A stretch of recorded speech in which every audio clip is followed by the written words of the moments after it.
Les nouvelles en détail. Le président Abdel Fattah el-Sisi a échangé les messages de félicitations avec les chefs, les rois et les princes des pays arabes et islamiques à l'occasion du nouvel an de l'Hégire. Le président el-Sisi a exprimé ses félicitations à ses frères dirigeants des pays arabes, exprimant ses sincères félicitations. À cette occasion, le chef de l'État a adressé aux chefs et au peuple frère ses vœux fraternels, priant Dieu le Tout-Puissant de leur accorder paix et prospérité. Le président el-Sisi a également envoyé des messages de vœux aux Égyptiens à l'étranger, leur souhaitant nouvel an en plein de chance et de succès. Toujours à cette occasion, le président el-Sisi a reçu des messages de félicitations des hauts responsables de l'État.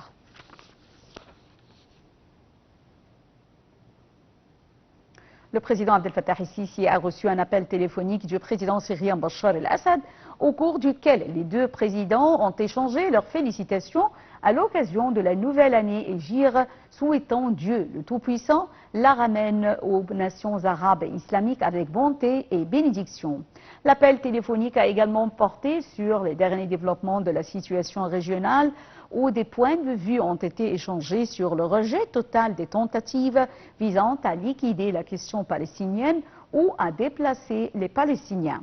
Dans ce contexte, le président el-Sisi a affirmé que l'Égypte poursuivrait ses efforts visant à un cessez-le-feu dans la bande de Gaza et mettrait en œuvre l'aide humanitaire de manière durable.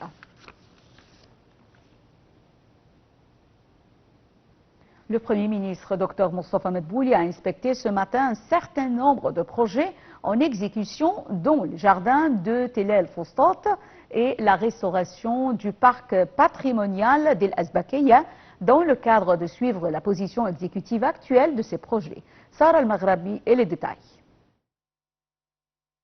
Le Premier ministre Dr Mostafa Medbouli a mené une visite d'inspection dans plusieurs régions en cours de réalisation dans la région du Caire historique. Le chef du gouvernement a commencé sa visite par le projet des jardins de Tel el-Fostat afin de suivre l'état d'avancement actuel des différentes composantes du projet. Il était accompagné d'un nombre de ministres. Il a souligné l'importance de cette première inspection de plusieurs projets du Caire historique après l'annonce du gouvernement dans le but de suivre leur état d'avancement actuel et de promouvoir leur progression étant donné leur importance.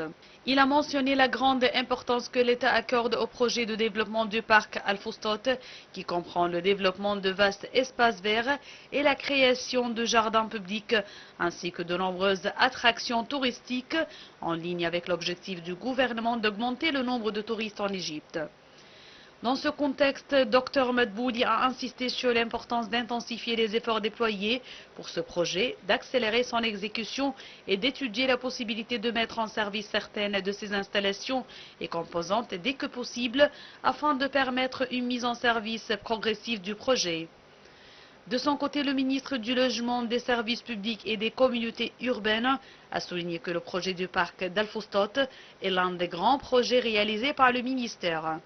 Situé au cœur du Caire historique, il est mis en œuvre par l'autorité centrale de reconstruction à travers l'autorité de reconstruction du Grand Caire avec un financement du Fonds de développement urbain.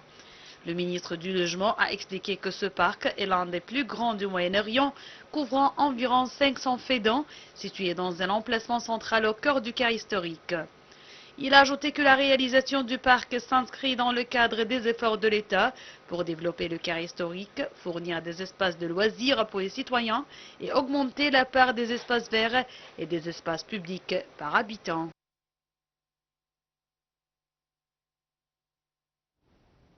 L'armée israélienne a mené aujourd'hui de nouvelles frappes meurtrières et livré des combats au mouvement palestinien Hamas dans la bande de Gaza, dévastée et assiégée. Le ministère palestinien de la Santé a annoncé aujourd'hui un nouveau bilan de 38 098 morts dans le territoire palestinien depuis le début de la guerre le 7 octobre.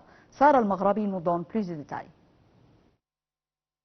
Alors que la guerre à Gaza entre dimanche dans son 10e mois, les efforts diplomatiques ont été relancés en vue d'un cessez-le-feu et d'une libération des otages retenus à Gaza. Israël annonce l'envoi la semaine prochaine d'une délégation pour poursuivre les pourparlers avec les médiateurs qataris. Selon un nouveau bilan du ministère palestinien de la Santé, la guerre a entraîné la mort de 38 098 morts dans le territoire palestinien, en majorité des civils, des femmes et des enfants. Ces dernières 48 heures, au moins 87 personnes ont péri dans la petite bande de terre où sont assiégées par Israël quelques 2,4 millions de personnes dans des conditions jugées désastreuses par l'ONU. L'eau, la nourriture, y manque. 80% de la population est déplacée et plusieurs personnes, dont des enfants, sont mortes de malnutrition d'après les Nations Unies. Samedi, des secouristes ont fait état de 7 morts dans une frappe aérienne contre une maison dans le camp de Nusayrat, dans le centre de la bande de Gaza. Les combats se sont en outre poursuivis à Shoujaï, un quartier est de Gaza-Ville, où l'armée mène une opération terrestre appuyée par l'artillerie et l'armée de l'air depuis le 27 juin. Les soldats poursuivent aussi les combats à Rafah où, selon l'armée, des cellules terroristes ont été éliminées et plusieurs tunnels détruits et des armes saisies avec l'aide de l'aviation.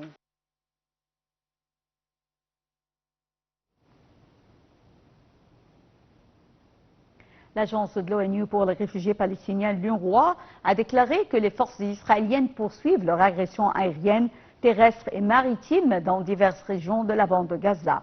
L'UNRWA a souligné que l'opération terrestre des forces israéliennes continue de s'étendre avec de nouveaux ordres d'évacuation adressés au secteur est de Khan Younis et de Rafah, ce qui a exacerbé la crise humanitaire et entravant encore l'arrivée de l'aide humanitaire.